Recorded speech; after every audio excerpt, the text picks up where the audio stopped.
சட்ட ஒழுங்கு அடியோடு சீர்குலைந்துள்ளது. சிறுமி முதல் முதியோர்கள் வரை யாருக்கும் பாதுகாப்பு இல்லாத ஒரு சூழலை இந்த விடியா ஆட்சியிலே, அம்மா ஆட்சியில் இந்திய அளவில் பெண்கள் பாதுகாப்பாக வாழ தகுந்த மாநிலம் பெருநகரம் நகரங்கள் என்று பெருமையாக நாம் பெற்றோம்.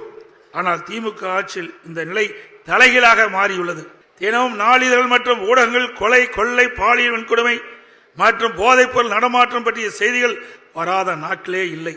நான் எழுச்சி பயணம் மேற்கொண்ட பொழுது தூத்துக்குடி மாவட்டத்திற்கு சென்றேன். அங்க தூத்துக்குடியிலே மக்களை சந்திக்கக்கூடிய ஒரு வாய்ப்பை ஏற்படுத்தி கொடுத்தார்கள். அந்த மக்கள் சந்திப்பு நிகழ்ச்சியிலே 2 பேராயர்கள் கலந்து கொண்டார்கள்.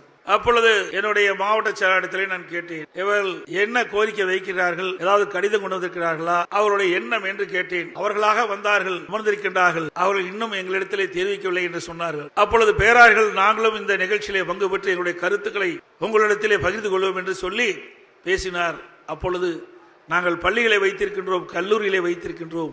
இன்றைய இருக்கின்ற மாணவர்கள் போதையிலே தள்ளாடி கொண்டிருக்கின்றார்கள், அவர்களை கண்டிக்க முடியவில்லை.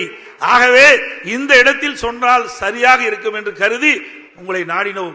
இதற்கு ஒரு விடிவு காலம் பிறக்க வேண்டும். உங்களுடைய ஆட்சி மலர்கின்ற பொழுது இதற்கு ஒரு தீர்வு காண வேண்டும் என்று பகிரங்கமாக வந்து மேடையிலே அவருடைய கருத்துக்களை தெரிவித்தார். அப்படிப்பட்ட ஆட்சிதான் திராவிட முன்னேற்ற கழக ஆட்சி.